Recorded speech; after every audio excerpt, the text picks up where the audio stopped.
Good evening, YouTube. It's super late. Well, super late for me because 10 o'clock I'm usually knocked out by now, especially on a Friday night. 7 o'clock is like my bedtime. Um, so excuse how I look right now. My eyes are kind of droopy. Just got back from a Medea play, not Medea play, but a Medea movie, the last movie ever, and it was awesome. Really enjoyed it. Me and my parents were rolling mostly the whole time. If you have a chance, you should really go see that movie. Um, no, I wanted to talk to you all tonight. I feel like if I don't do this video now, I probably will keep putting it off because the topic that I'm going to talk about is kind of tough. Something I kind of put in the past. I don't really like to talk about it too much. Kind of just hide it. I don't usually let people know about my past and my background. But I feel like it's something that I need to talk about because maybe I can encourage others. Um, that you can do anything despite what um, your background is or where you come from. So, people that know me personally know that I am not a very talkative person. Um, in my adult years, I've gotten a lot better with opening up and talking to people and becoming more personable and being more social. But people that have known me as a child know that I was extremely shy. My dad doesn't like me to use the word shy, he likes me to use the word reserved. I don't really know the difference. I guess shy would be somebody that doesn't kind of like talk at all, and then reserved is somebody that needs to be comfortable before they open up and talk to you. So I was about 3 years old and I was taking a pre K test, and the teacher asked me to find my eyes or touch my nose or touch my mouth.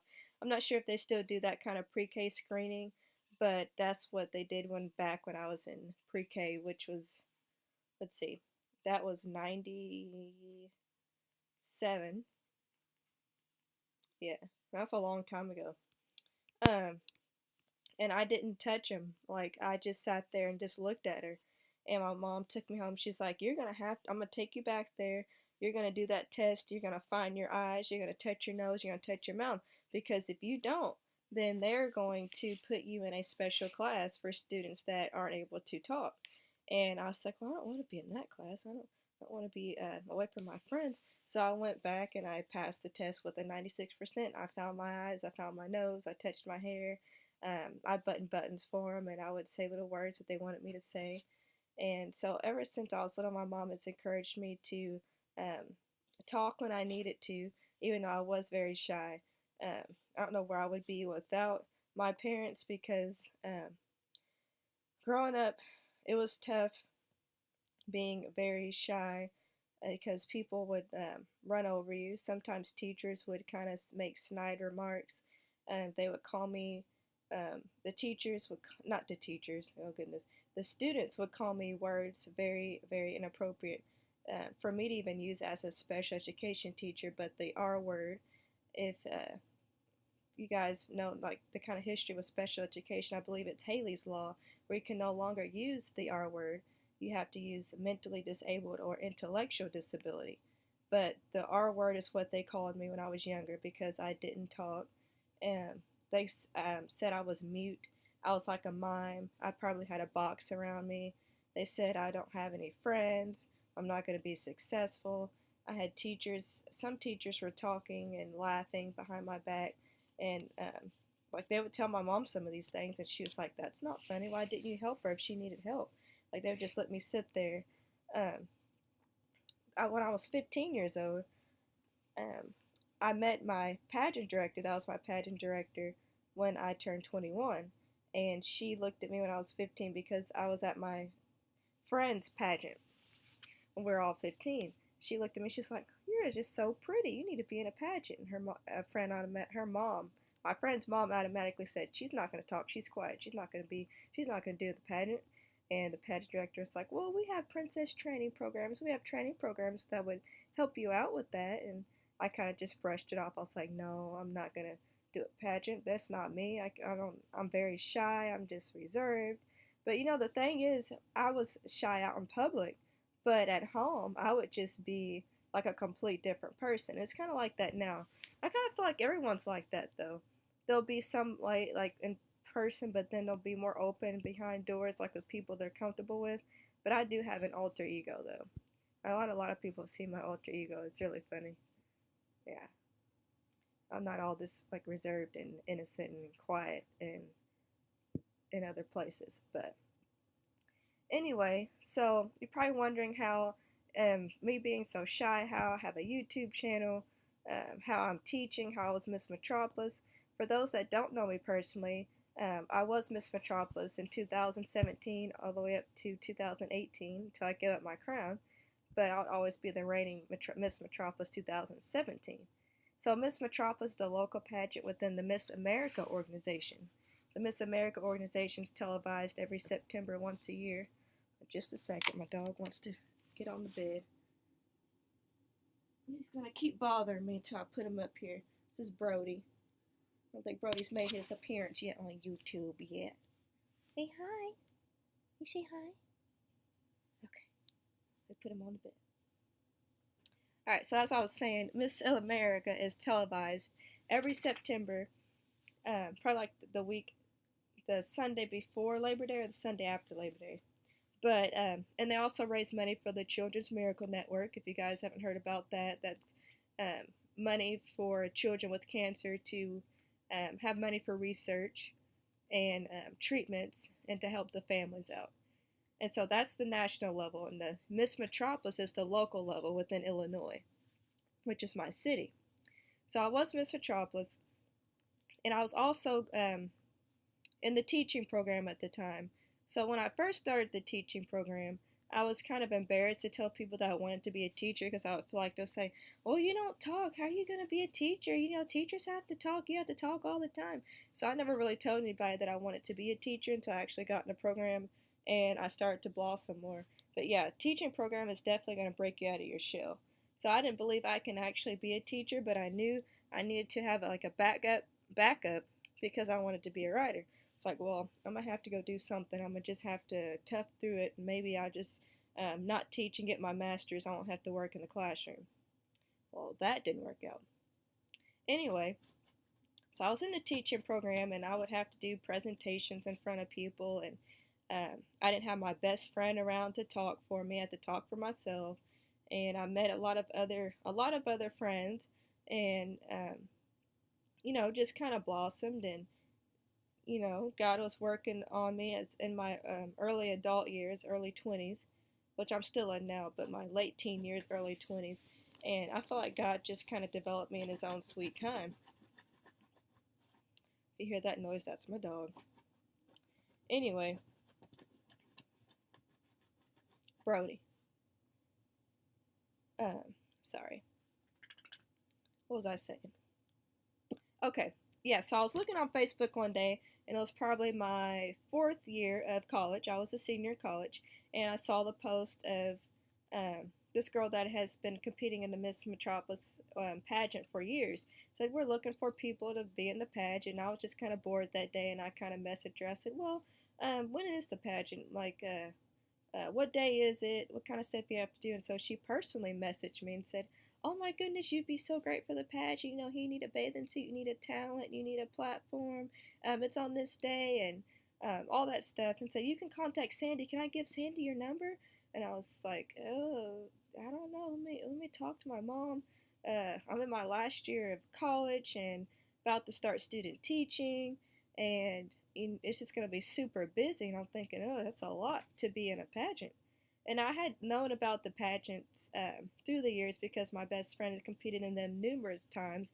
I had one that was Miss Metropolis 2013, and another friend that was Miss Metropolis Outstanding Teen 2011, I believe it was, or 2012, something like that. So goodness, I'm getting tongue tied. I've been familiar with the pageant system and the Miss America organization for a while.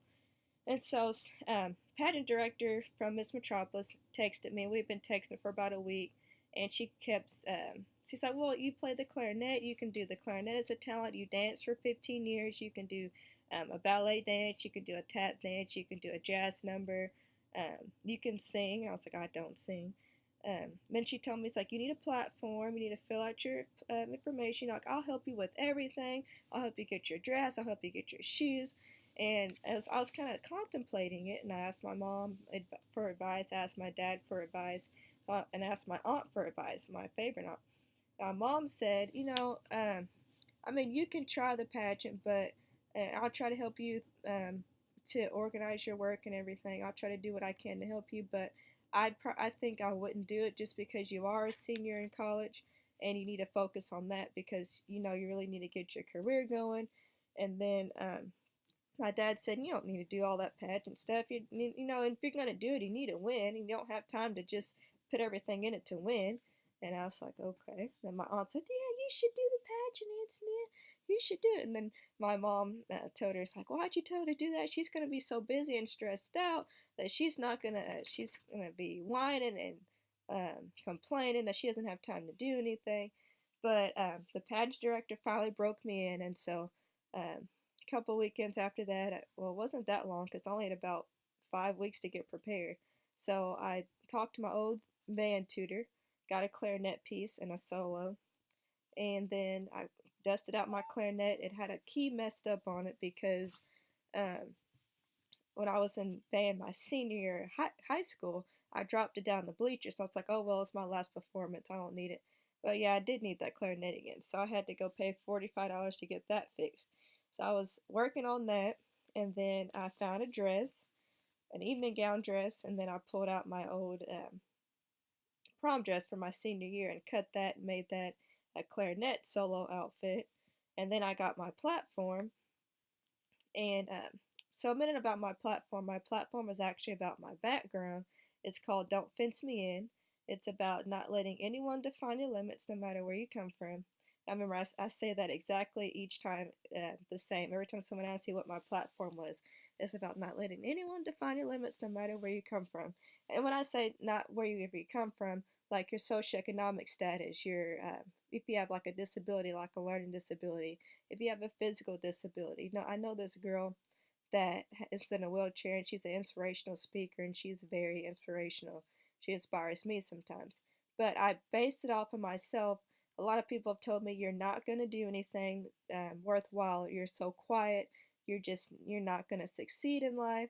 And I just wanted to let people know that, hey, I'm standing up here in front of hundreds of people talking in a dress playing a clarinet solo. I know you can do anything you set your mind to. As long as you know what you can do in your mind and you set your mind to do it, then you're going to do it. It doesn't matter what anybody says, just what block out all the negativity. You can do what you set your mind to do. And so that's what I wanted to do. I wanted to be that role model. Like I wasn't even thinking about winning. I just wanted to just prove that, hey, you can do what you need to do. Anyway, um, so yeah, I did the pageant, and I wasn't thinking about winning, but we did mock interviews, and I wasn't really like, and again, I didn't have the mindset of winning, and so I went in there and I did my mock interview, and it's a small town where I live, so the mock interview judges are people that I've known through the years, and they're like, "Are you really standing up here talking to us and engaging and answering these questions so beautifully and elegantly?" And I was like, I mean, I'm just answering whatever questions you throw at me. I mean, I didn't really say it like that, but I said it in my mind. And I was just kind of just standing there, kind of grinning and everything. Like, well, we're just really proud of you and just so inspired of how far you've come. Because, I mean, guys, if you don't know me personally, I was super shy. Like, it was ridiculous. Like, people would ask me questions, I would just, like, do this or not this. And um, I didn't really say anything at all, except to my two best friends and my family and, like, other close friends.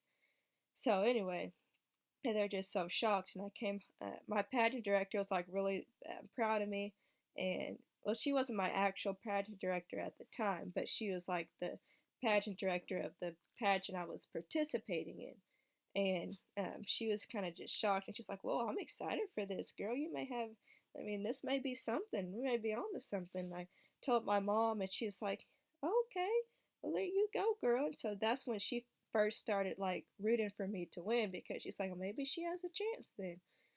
Okay, so I did the pageant. It was pageant day, okay? So I was so nervous that day.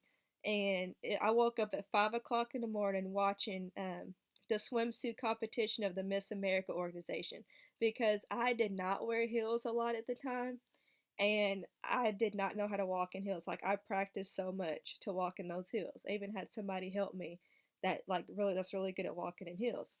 And so I was watching those videos and I was going back and forth walking and stuff. It was a Sunday morning too. And so I was up, went to church locally because you had to be at the interview because you have an interview before the actual pageant. Excuse me. And so I did the interview with the judges, and they seemed to be pretty impressed. And they asked me questions like, okay, so you said you're going to have these t-shirts that says "Don't Fits Me In" on the front, and then the back you're going to have lines where people can write their goals, and you're going to sign it because you know that I signed them because like I had them pre-signed, or I was going to have them pre-signed because I didn't really think I was going to win, so I was just trying to be fancy and everything. To let people know that I believe in them, and like if nobody else believes in them, like I believe in them because I came from something and overcame like a big obstacle, and I was still um, like going towards my goals. And they're like, "Well, how are you gonna pay for all these t-shirts?" And I was like, "Well, I never thought about that because I didn't really think I could win." And it's like, "Oh, well, I was just gonna write letters to local churches." And they're kind of asking questions like that. They asked me about why I picked my clarinet solo. I was just like, "Well, my band teacher thought it'd be a good solo for me to pick, and I like the music and it's kind of inspirational." And I was just kind of answering impromptu questions, and they asked me about why I wanted to be a teacher, and I said, well, I feel like I can reach children on a different level because I know what it's like to be the underdog and people not believing in you. And I just wanted to inspire other people. And so I think it was like 30-minute interview. And so that evening it was time to um, participate in the pageant. I went out there and I did my dance and like, look at Anthony, she's all sassy, dancing and smiling and putting facials in it. And then it was a swimsuit competition part. Like I looked like a horse galloping out there, but I had like a lot of personality in it and looked like I was having fun. And the judges were like, oh yeah, looked like they're into it. And then one of my friends in the back like, girl, where'd all that sass come from? And the pageant director's like, girl, I've never seen you act like that before. And it's just really neat to see you like that. It's my alter ego coming out on stage, I swear. And then I played my clarinet, and I was like getting into it, and I got some people were standing up after I played, and then I did the interview. Interview could have been a little better, like the on-stage question. And I walked in my evening gown, and people said um, they're actually filming it during the like you weren't supposed to film like during the actual thing, but somebody did, and they put it on Facebook. They're like, she's like walking all nice and poised, and she was shy and everything. I can't believe she's up there, and just like little things like that, like kind of really boosted my confidence.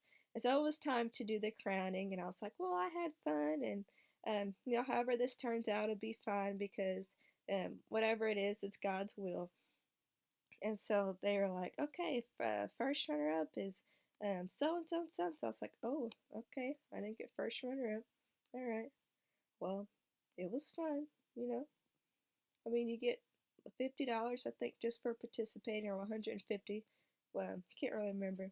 Then there's like, it's time to announce the winner, and the winner's parents need to come up here with the teens winner and to take pictures. And I was like, all right, I'm just gonna go pack my stuff, and I got to get up and go to work the next day and go to class and everything.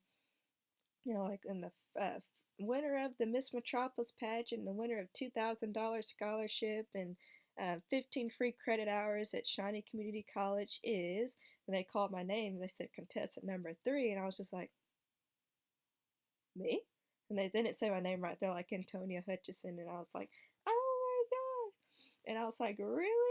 And so they came out and they put the crown on my head and they put the sash over my right shoulder, and I was like, oh my goodness, is this really happening right now? And so like at that moment when I was being crowned and they put the sash on me and I was doing my walk and my wave, like all those memories of that little girl, that little shy girl that nobody thought was ever going to amount to anything. It all just came like flashing back like within a minute. I could see my elementary, my second grade 7-year-old self sitting there listening to the kids calling me the R word, or saying, why doesn't she talk? She's so weird. And then I can see my 12-year-old self um, listening to people ask my best friend, like, what's wrong with her? She doesn't talk. Like the whole seventh grade class saying that. Then I could see my um, senior year self deciding what career I wanted to do because I was shy and I didn't feel like I can do anything that had to do with a lot of talking. So I just picked teaching just to go with it. Then I could see my college self sitting in, um, going to my freshman psychology class and asking for a signature for my student support services to get credit for that. That's like another story. But he told me he said that you're not gonna be able to do anything successful in life unless you start talking. I don't really see you as being successful. I don't see you as going far in life, but you do get good grades, so maybe you can be like a restaurant worker or something behind the scenes that doesn't involve a lot of strenuous work or anything that's involved anything that's for smart people. And then I just looked at, like, I didn't even see the audience at the time. I just felt that sash on me, and I said, I did it. I became something, and I proved a point that you can literally do anything, like anything you want. It doesn't matter if you have the credentials for it, doesn't matter if you have the personality for it. Just if you set your mind to do something, then you're going to be able to do it. And so, through that Miss Metropolis program and through the teaching program, I feel like I've really blossomed. And that's how I'm able to stand up in front of 16, 12 through 15-year-olds and teach 40 hours a week. Like when I was younger, I would have never realized or that I would be standing in front of thousands of people talking at the Miss Illinois pageant or going and doing speaking engagements and sharing my platform with people. I didn't know that I was going to be planning lessons and having conversations with teens and helping them reach their goals. And then, like, doing a YouTube channel where I'm talking and engaging with people because, you know, and then I think of that verse in Psalms 124 and verses 1 through 8, had it not been the Lord who was on my side. Because literally, had it not been the Lord, I wouldn't be where I am today. And if it hadn't been for my parents who had Christian values and had not been for the Lord for them, and I didn't have them to encourage me and tell me that I could do anything that I set my mind to, I wouldn't be where I am today. If I didn't have my aunts and my uncles who encouraged me through those years and helped me when I was being bullied day in and day out in elementary school and middle school and high school and some of college, I would not be where I am today. So if it had not been for the Lord and my parents and my family and a couple of my friends, I would not be where I am today. And so that's why I've spent the last 20 minutes rambling on and on about my background, because I want to tell you that because of how you are now or because of how you grew up, you can do anything you set your mind to. Your dad may have not been in the home. It doesn't mean you have to go find another man that treats you with disrespect. Um, because you didn't have either parents in the home doesn't mean that there's no one out there that love that. Wait, what am I trying to say? Doesn't mean that there's not someone out there that loves you. Just because you went to jail, it doesn't mean that people aren't going to accept you. There's going to be somebody that understands. Just because you have a reading disability doesn't mean that you can't go far in life. There's like multiple sports professionals that have reading disabilities. Just because you are paralyzed from the waist down doesn't mean that you can't be a famous basketball player. It doesn't mean you can't be a hockey player. There's a lot of programs and out there that help with that. So it doesn't matter what anybody says. It doesn't matter what any limitations you have. You can do anything, and that's why I spent this last few minutes at 10:30 at night talking to you guys and kind of just sharing my story. And I hope you guys were inspired by this, and I hope you guys have a wonderful night. And I'll try to post more, but coming up with paperwork and everything's kind of hard. But yeah, hope you guys have a good night and enjoyed this video. If you have any questions, comments, I would love for you guys to put them in the comment section and hear from you guys. So